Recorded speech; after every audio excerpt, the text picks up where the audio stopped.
السلام عليكم ورحمة الله وبركاته. الحمد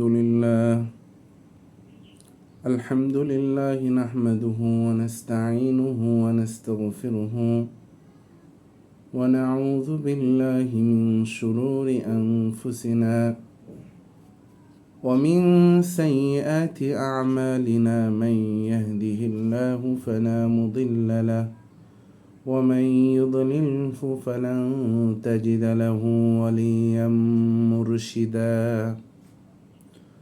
أما بعد فقد قال الله تعالى في كلامه المجيد وفرقانه الحميد: أعوذ بالله من الشيطان الرجيم.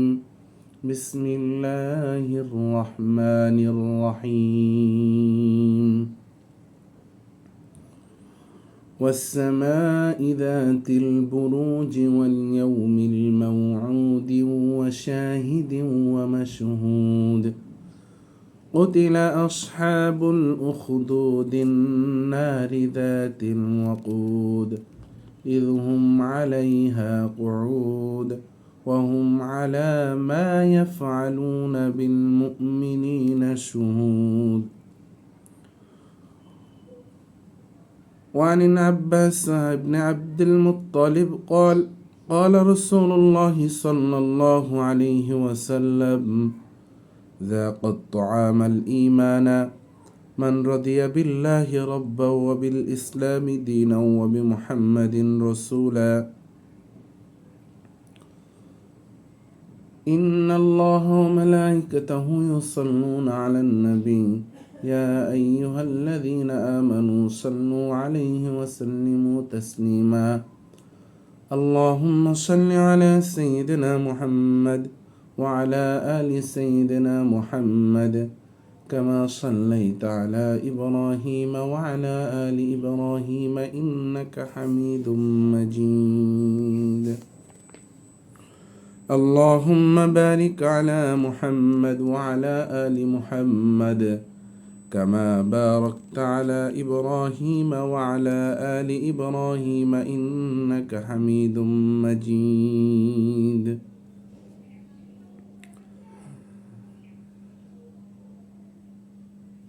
محترم হাজিরিন, সম্মানিত ভিউয়ার্স, আজকে আপনাদের মাঝে আমি একটা হাদিস তেলাওয়াত করেছি, কিছু কোরআনের আয়াত তেলাওয়াত করেছি। তো আজকে যে বিষয়ে আমি আপনাদের সম্মুখে আলোচনা নিয়ে আসছি তার বিষয়বস্তু হচ্ছে ঈমানের স্বাদ।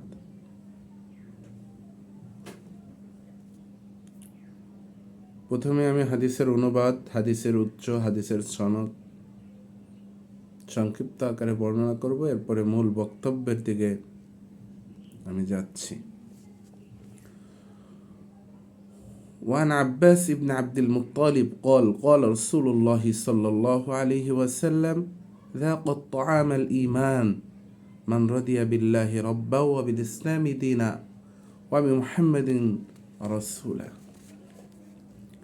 আব্বাস ইবনে আব্দুল মুত্তালিব রাদিয়াল্লাহু তাআলা বর্ণিত, রাসূল সাল্লাল্লাহু আলাইহি ওয়াসাল্লাম ইরশাদ করেন, যে ব্যক্তি আল্লাহকে রব, ইসলামকে দিন ও মুহাম্মদ সাল্লাল্লাহু আলাইহি সাল্লামকে রাসূল হিসেবে পেয়ে সন্তুষ্ট হয়েছে, সে প্রকৃত ঈমানের স্বাদ পেয়েছে।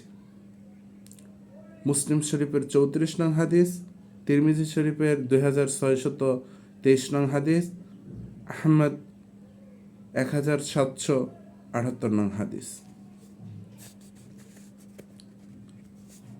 হাদিসের বিশুদ্ধতম সংকলন সময়ের অন্যতম সহিহ মুসলিম সহ অন্যান্য বিশুদ্ধ হাদিসের গ্রন্থে আলোচ্য হাদিসটি সংকলিত হয়েছে।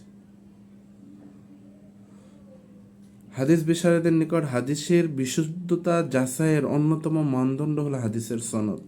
আর এই সনদ হচ্ছে যে বর্ণনা হাদিসের মূল কথাটুকু গ্রন্থবদ্ধ হওয়া পর্যন্ত পৌঁছেছে সেই সিলসিলা।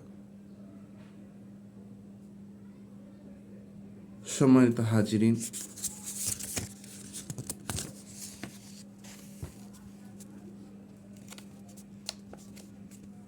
হযরত আব্বাস রাদিয়াল্লাহু ছিলেন রাসূল সাল্লাল্লাহু আলাইহি ওয়াসাল্লামের চাচা। তিনি নবী করিম সাল্লাল্লাহু আলাইহি ওয়াসাল্লাম থেকে 2 থেকে 3 বছরের বড়। তিনি কুরাইশদের প্রতাপশালী ব্যক্তিদের একজন। তিনি আব্দুল মুত্তালিবের পর কাবা রক্ষণাবেক্ষণ ও হাজীদের পানি পান করানোর দায়িত্বে নিয়োজিত ছিলেন। ইসলাম গ্রহণের পূর্বে হতে মুহাম্মদ সাল্লাল্লাহু আলাইহি ওয়াসাল্লামের অন্যতম পৃষ্ঠপোষক ও সাহায্যকারী ছিলেন হযরত আব্বাস রাদিয়াল্লাহু তাআলা আনহু।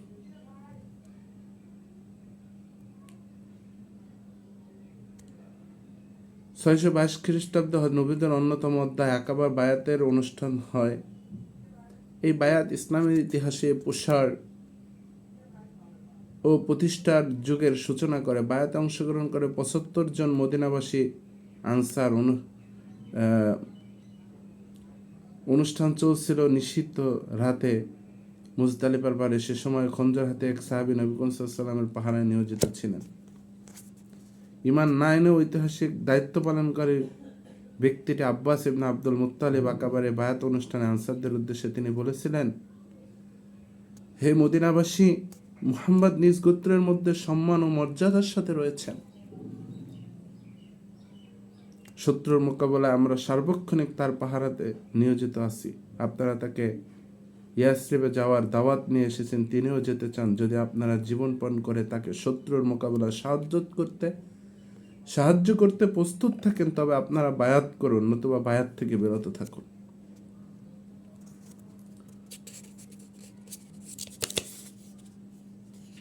হযরত আব্বাস রাদিয়াল্লাহু রাসূল সাল্লাল্লাহু আলাইহি ওয়াসাল্লামের সাথে বিভিন্ন যুদ্ধে অংশগ্রহণ করতেন। নবী করিম সাল্লাল্লাহু আলাইহি ওয়াসাল্লাম হযরত সাদ ইবনে আবি ওয়াক্কাস রাদিয়াল্লাহু বর্ণনা করেন, একবার আব্বাস রাদিয়াল্লাহুকে আসতে দেখে রাসূল সাল্লাল্লাহু আলাইহি ওয়াসাল্লাম বলেন, আব্বাস হলেন রাসূলের চাচা, কুরাইশদের মধ্যে সর্বাধিক আত্মীয়দের প্রতি অধিক মনোযোগী। নবী করিম সাল্লাল্লাহু আলাইহি ওয়াসাল্লাম তার সন্তানদের জন্য দোয়া করে বলতেন, যা জুমার খুতবায় সারা দুনিয়ায় পড়া হয়ে থাকে, আল্লাহুম্মা গফির লিল আব্বাস ওয়া ওয়ালাদিহি মাগফিরাতান যাহিরাতান ওয়া বাতিনাতান লা তুগাদিরু যামবা আল্লাহুম্মা ইহফাযহু ফি ওয়ালাদিহি। হে আল্লাহ, তুমি আব্বাস ও তার সন্তানদের ক্ষমা করে দাও, তাদের বাহ্যিক অভ্যন্তরীণ উভয় দিক হতে পবিত্র রাখো, তাদের গুনাহ অবশিষ্ট রেখো না। হে আল্লাহ, আব্বাসকে তার সন্তানদের মাঝে নিরাপদে রাখো। হযরত আব্বাস রাদিয়াল্লাহু 88 বছর বয়সে ইন্তেকাল করেন। মদিনা শরীফের বাকিতে তার কবরস্থান দাপন করা হয়। সম্মানিত উপস্থিতি, এই হাদিসের অন্যতম একটি অংশ হচ্ছে যাকাত তুআমাল ঈমান। ঈমানের প্রকৃত স্বাদ বলতে আসলে আমরা কি বুঝি?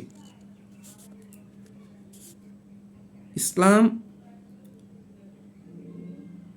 এমন একটা প্রসাদের ঈমানের বুনিয়াদের উপর এভাবে দাঁড়িয়েছে, যেভাবে একটা বটগাছ তার মূল ও শেকড়ের উপর দণ্ডায়মান থাকে। ইসলামের বিস্তৃত শাখা পোশাখা যাবতীয় কর্মকাণ্ডকে এক পাল্লায় রাখলে যে ওজন ও মূল্য বহন করে, ঈমান একাকী সব কিছুর চেয়ে বেশি ভারী ও বেশি মূল্য বহন করে। ঈমান একাই সব কিছুর চেয়ে বেশি ও ভারী ও বেশি মূল্য বহন করে। এই ঈমান গ্রহণকারী একজন কৃতদাসের মূল্য আল্লাহর নিকট সমগ্র পৃথিবীর বিখ্যাত ঈমানহীন কোন রাজার চেয়েও বেশি। ঈমানই একজন কাফিরকে জাহান্নাম থেকে জান্নাতের পথে নিয়ে আসে। একজন ব্যক্তির চূড়ান্ত সফলতা ও বিফলতা প্রকৃত ঈমানের উপর ফয়সালা হয়। সকল নবীদের দাওয়াতের মূল বিষয় ছিল ঈমান। আল্লাহ তাআলার নিকট থেকে তার সকল ওহী ও কিতাবের মূল বিষয়টাই ছিল ঈমান। এই ঈমানের সাথে সম্পৃক্ত না হলে ব্যক্তির নেক আমলের কোনো মূল্য থাকে না। ঈমানী ব্যক্তি আল্লাহ তাআলার প্রিয়জন বানায় এবং তার জীবনের নিরাপত্তা সম্মান আল্লাহর জিম্মায় থাকে। যে ব্যক্তি প্রকৃত ঈমান আনে, তার সমস্ত দায়ভার, তার জিম্মাদার আল্লাহ তাআলা রব্বুল আলামিন হয়ে যান। পৃথিবীর সমস্ত শয়তানি ব্যক্তি শত্রু ঈমানের শত্রু। শুধু ঈমান আনার কারণে পৃথিবীতে জীবনে শত শত কারবালা সৃষ্টি হয়েছে। কোরআন সাক্ষ্য দিয়ে বলছে তাদের উপর অত্যাচার ও জুলুম, কারণ ঈমান ছাড়া আর কিছুই ছিল না। ঈমান আনার কারণে তাদের উপরে অকথ্য জুলুম অত্যাচার হয়েছে। আল্লাহ তাআলা বলেন, ওয়াস-সামাই যাতিল বুরুজ ওয়াল ইয়াউমিল মাউউদি ওয়াশ-শাহিদি ওয়া মাশহুদ কুতিলা আসহাবুল উখদুদিন নারি যাতিল ওয়াকুদি হুম আলাইহা কুউদ ওয়া হুম আলা মা ইয়াফআলুনা বিল মুমিনিনা শুহুদ ওয়া মা নাকামু মিনহুম ইল্লা আন ইউমিনু বিল্লাহিল আজিজিল হামিদ। শপথ, আল্লাহ তাআলা এখানে শপথ করেছেন, শপথ গ্রহ নক্ষত্র শোভিত আকাশের শপথ, প্রতিশ্রুতি দিবসের শপথ, কিয়ামত দিবসে অবলোকনকারীদের, আর শপথ সে কঠিন দিবসের যা কিছু দেখানো হবে তার। ধ্বংস হয়েছে গর্তওয়ালারা, যে গর্তে ধাউ ধাউ করে চলা ইন্ধনের আগুন ছিল, তখন তারা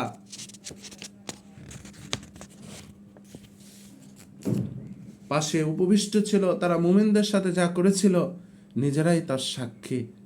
তারা বিশাল সংখ্যক মানুষকে শাস্তি দিয়েছিল শুধু এই কারণে যে তারা মহাপ্রশংসিত আল্লাহর প্রতি ঈমান এনেছিল। ওয়া মা নাকামু মিনহুম ইল্লা ইউমিনু বিল্লাহিল আজিজিল হামিদ। এই আয়াতগুলো ঈমানের কারণে নির্যাতনের একটি জীবন্ত চিত্র আল্লাহ তাআলা রব্বুল আলামিন এখানে ওহীতে এই অঙ্কিত করেছেন।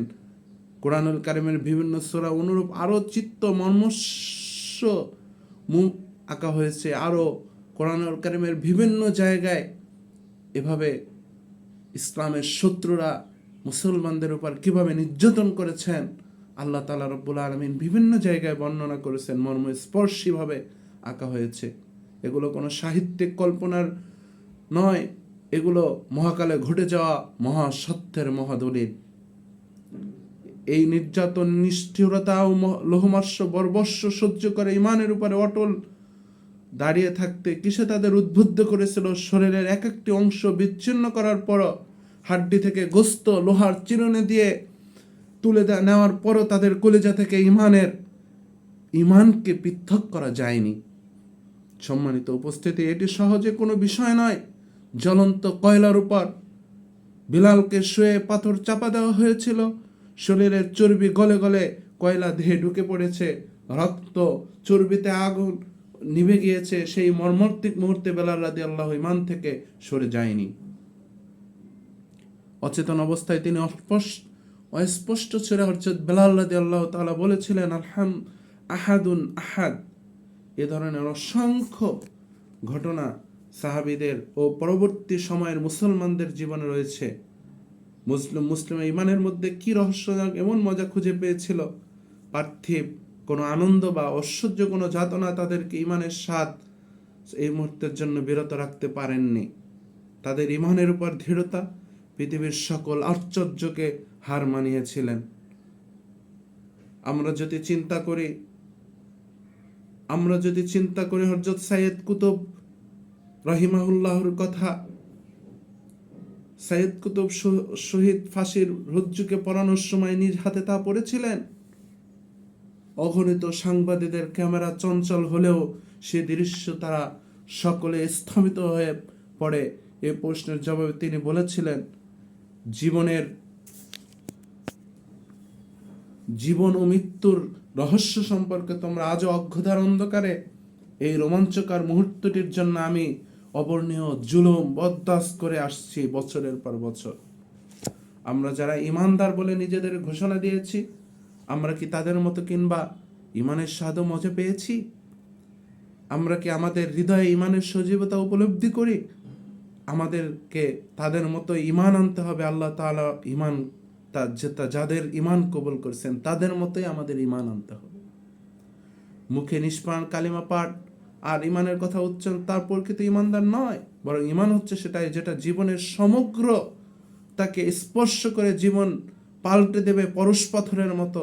আমাদের সে লোকদের মতো ঈমান আনতে হবে যাদের মাথার উপর করাত দিয়ে চির দ্বিখণ্ডিত করার পরও ঈমান অখণ্ড ছিল, একচুল পরিমাণ বিশ্বাস টলেনি তাদের ঈমান সম্পর্কে আব্দুল্লাহ ইবনে আমর রাদিয়াল্লাহু তাআলা আনহু একটা হাদিসের একটি খণ্ড এভাবে বলেছেন, ওয়াল ঈমানু ফি কুলুবিহিম আ'যামু মিনাল জিবাল।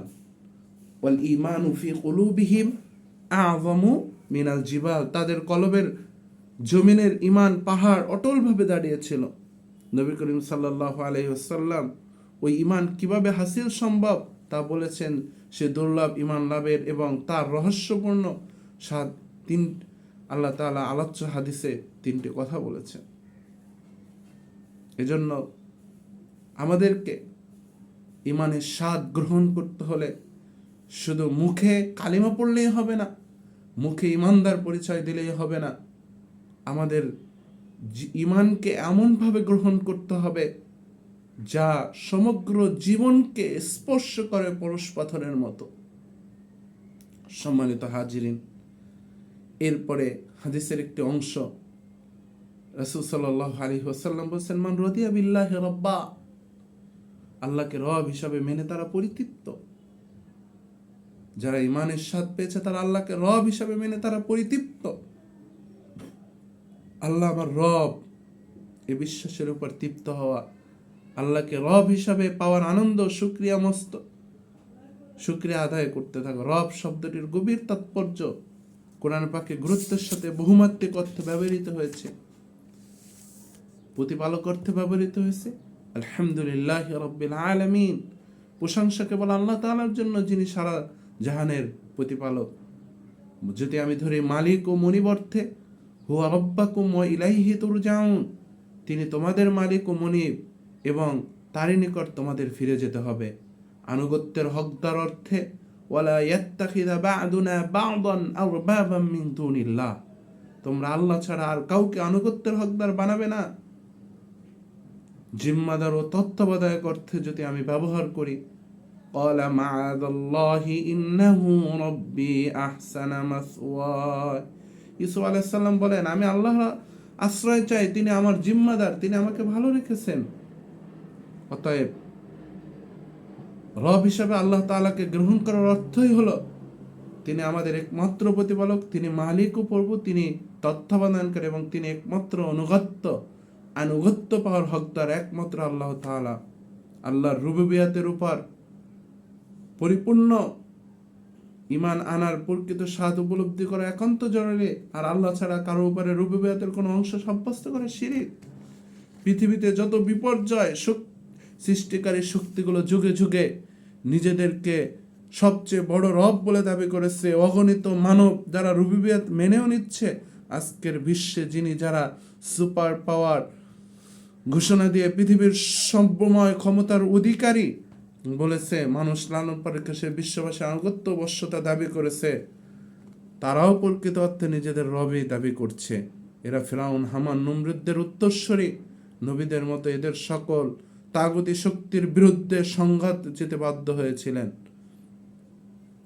সম্মানিত হাজিরিন, ঈমানের স্বাদ যারা পেয়েছিলেন সেই মানুষগুলো আল্লাহ তাআলা রব বলে ঘোষণা দিয়ে ক্ষান্ত হননি, বরং সে ঘোষণার আলোকে সন্তুষ্ট চিত্তে তারা পুরো জীবনকে গড়ে তুলেছেন। তারা তাদের জীবনযাপনের উপায় উপকরণের জন্য আল্লাহ তাআলার উপর তাওয়াক্কুল করে প্রচেষ্টা চালিয়েছেন। কোনো তাগুতের কাছে তারা হাত পাতেন নাই, তারা একমাত্র মহান প্রভুর নিকটে হাত পেতেছেন। শত্রুর হাতে বন্দী হয়েও ফাঁসির রজ্জু গলায় পড়ার মুহূর্তেও তারা জীবন ভিক্ষা চাননি জালিমের কাছে। আল্লাহর উপর ঈমানের কসমকে শির উঁচু করে ঘোষণা দিয়েছিলেন, হায়াত और মৌত কা ফয়সালা জমিন পর নেহি ও আসমান পর হোতা হয়। জীবন ও মৃত্যুর ফয়সালা কোনোভাবে জমিনে হয় না, জীবন এবং মৃত্যুর ফয়সালা হয় আসমানে।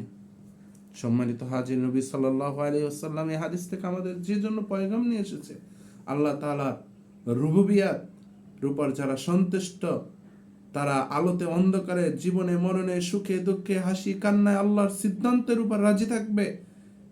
এক লহমার জন্য তারা নিরাশ হবে না, এক মুহূর্তের জন্য তারা নিরাশ হবে না, কান দেবে না কারো আশ্বাসে বা কারো হুমকিতে, তবেই তারা প্রকৃত ঈমানের স্বাদ খুঁজে পাবে। এরপরে যেটি হাদিসে অবিল ইসলামী দিনা।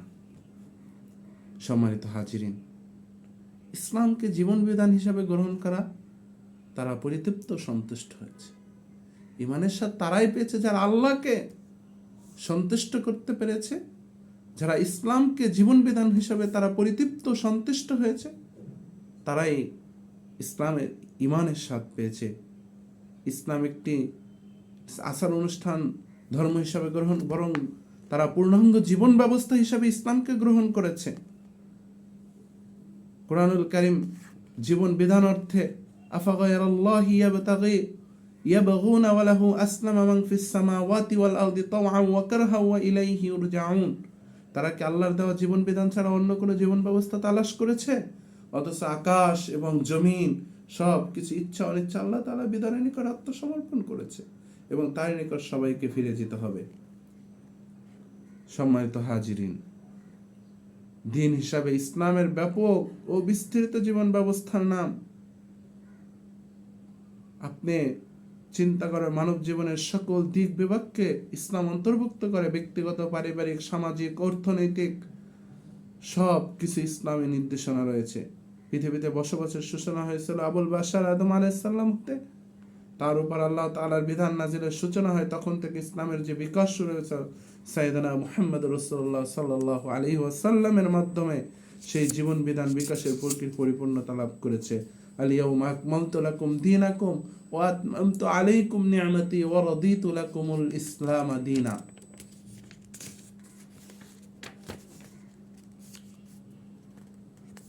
অতএব আমাদেরকে ইসলামকে আল্লাহ সুবহানাহু ওয়া তাআলা নাজিলকৃত ইসলামী দ্বীনকে বাদ দিয়ে মানুষ নিজেরা কখনোই বিধান বানাতে চেষ্টা করছে, তখনই বিশ্বের এক একটি অঞ্চলে নেমে এসেছে বিপর্যয় আর মহাবিপর্যয়। সমস্ত মন গড়া মতবাদ ব্যর্থতার গ্লানি নিয়ে আজ জাদুঘরে আশ্রয় নিচ্ছে।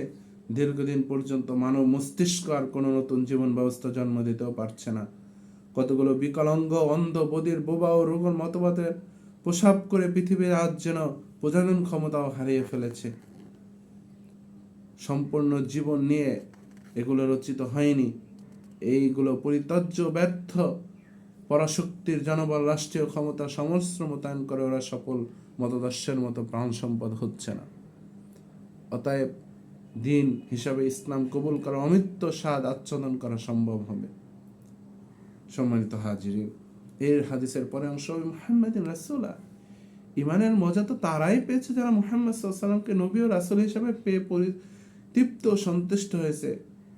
রাসূল সাল্লাল্লাহু আলাইহি ওয়াসাল্লাম আল্লাহ তাআলা প্রেরিত শেষ নবী। রাসূল সাল্লাল্লাহু আলাইহি ওয়াসাল্লামের পরে আর কোনো নবী আসবেন না। তিনি কোনো এলাকার বা আঞ্চলিক নবী নন, তিনি আলমি তথা বিশ্বনবী। তার নবুয়তের কোনো চিহ্ন সীমা নাই, বরং তিনি নির্দিষ্ট, তিনি সমগ্র বিশ্ববাসীর জন্য। কুলিয়া আইয়ুহান নাসু ইন্নী রাসূলুল্লাহি ইলাইকুম জামিয়া, বলুন হে মানব মণ্ডলী, আমি তোমাদের সকলের জন্য রাসূল হিসাবে এসেছি।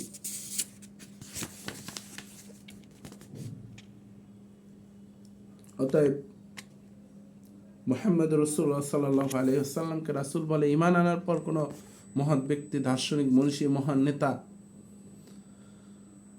এমনকি পূর্ববর্তী কোনো নবীও রাসূলকে চূড়ান্ত আদর্শ হিসাবে গ্রহণ করা যাবে না। তাদের জীবন থেকে কোনো কিছু আমরা শিক্ষণীয়, অনুকরণীয় হিসাবে তখনই গ্রহণ করব যখন সর্বশেষ নবী সাল্লাল্লাহু আলাইহি ওয়াসাল্লাম আনিত শরীয়তের অনুকূল হবে। ওয়াল্লাযী নাফসি বিয়াদিহি মালাকুতু মুহাম্মদ বিয়াদিহি। রাসূল সাল্লাল্লাহু সাইয়েদনা ওমর ফারুক রাদিয়াল্লাহু একবার নবীর দরবারে তাওরাতের কিছু পাতা তেলাওয়াত করেছিলেন। রাসূল সাল্লাল্লাহু আলাইহি ওয়াসাল্লাম অসন্তুষ্ট হয়ে বলেছিলেন, ওয়াল্লাযী নাফসি মুহাম্মাদিন বিয়াদিহি লাউ বাদাআ লাকুম মূসা ফাত্তাবা'তুমু ওয়া তারাকতুমুনি লা দালালতুম আন সাওয়াইস সাবিল ওয়ালাউ কানা হাইয়্যা ওয়া আদরাকা নবুওয়াতি লা তাত্তাবা'নি। হে ওমর, আল্লাহর শপথ যার হাতে মুহাম্মাদের প্রাণ, আজ যদি তাওরাত রাসূল মূসা আলাইহিস সালামের মধ্যে তোমাদের মধ্যে থাকতেন আর তোমরা আমাকে বাদ দিয়ে যদি তাকে তবে নিশ্চয়ই তোমরা হিদায়াতের পথ থেকে গোমরা হয়ে যেতে। মূসা আলাইহিস সালাম যদি জীবিতও থাকতেন এবং আমার নবুয়তের যুগে পেতেন, তাহলে তিনি অবশ্যই আমাকে অনুসরণ করতেন। এজন্য মুহাম্মদ সাল্লাল্লাহু আলাইহি ওয়াসাল্লামকে নিরঙ্কুশভাবে ভালোবাসতে হবে। তার আনুগত্য, তার অনুসরণকে প্রত্যাখ্যান করে কেউ আল্লাহর সন্তুষ্ট হাসিল করতে পারবে না। আল্লাহ তাআলা রব্বুল আলামিন সূরা আল ইমরানের মধ্যে বলেছেন, কুল ইন কুনতুম তুহিব্বুনাল্লাহ ফাত্তাবিউনি ইউহিব্বুকুমুল্লাহ ওয়া ইয়াগফির লাকুম যুনুবাকুম আল্লাহু গফুরুর রহিম। সম্মানিত হাজিরিন, একজন মুমিনের ঈমান অবস্থান কোন পর্যায়ে রয়েছে এই হাদিস থেকে তা বোঝা যায়। যে মুমিন সত্যিকার অর্থে ইমান এনেছে, গোটা পৃথিবীর ইমানের মোকাবেলা তার কাছে একটি পাখির ঝরা পলকের চেয়েও কম মূল্য বহন করে। আর ইমান থেকে চ্যুত করার সময় সমস্ত অত্যাচার, জুলুম, নিপীড়ন, হাতিয়ার তার নিকট এমন সাধারণ মামুলি বিষয় যেন লোহার কঠিন দণ্ডের উপরে মাছির ব্যর্থ আক্রমণ। এমন সুস্থ নিরোগ। সম্মানিত হাজিরিন, আল্লাহ তাআলা বলে, ইন্নামাল মুমিনুনা আল্লাযীনা আমানু বিল্লাহি ওয়া রাসূলিহি সুম্মা লাম ইয়ারতাবু ওয়া জাহাদু বিআমওয়ালিহিম ওয়া আনফুসিহিম ফি সাবিলিল্লাহ। সত্যিকার অর্থে তারাই মুমিন যারা আল্লাহ ও রাসূল সাল্লাল্লাহু আলাইহি ওয়াসাল্লামে ঈমান এনেছে এবং তাতে কোনো প্রকার সন্দেহ করেনি, আর সংগ্রাম করেছে জান ও মাল দিয়ে। এই সত্যিকার মুমিনদের ঈমানের অমৃত স্বাদ পেতে হলে হাদিসে রাসূল সাল্লাল্লাহু আলাইহি ওয়াসাল্লাম তিনটি সত্য মানতে হবে। এক হচ্ছে আল্লাহর রুবুবিয়তের উপর অটল আস্থা এবং সন্তুষ্ট হওয়া, দিন হিসাবে ইসলামকে জীবনের প্রতিটি ক্ষেত্রে মেনে চলার দৃঢ় অঙ্গীকার ঘোষণা করা এবং সমস্ত পৃথিবীর চাকচক্যপূর্ণ মিথ্যা মানব গড়া সকল মতবাদ চলার দৃঢ় অঙ্গীকার ঘোষণা করা, মিথ্যা ও মন গড়া সকল মতবাদ থেকে দৃষ্টি ফিরিয়ে নিতে হবে। মুহাম্মদ রিসালাতের সাক্ষ্যদান ও চূড়ান্ত আদর্শ হিসাবে তাকে বরণ করতে হবে। প্রতিটি কদমে নবীর সুন্নাত এমনভাবে আঁকড়ে ধরতে হবে জন্মান্ধ যেমন করে শক্ত হাতে লাঠি, যে জন্ম থেকে যে অন্ধ থাকে সে শক্ত করে লাঠি ধরে পথ চলে, সেরকম ধরতে হবে। সম্মানিত হাজিরিন, আল্লাহ রাব্বুল আলামিন আমাদেরকে এই হাদিসের উপরে, হাদিসের শিক্ষার উপরে, এই হাদিস থেকে শিক্ষা নিয়ে এই হাদিসের উপরে আমল করার তৌফিক দান করুক। আমিন। ওয়া আখির দাওয়ানা আলহামদুলিল্লাহি রাব্বিল আলামিন। আসসালামু আলাইকুম ওয়া রাহমাতুল্লাহি ওয়া বারাকাতুহু।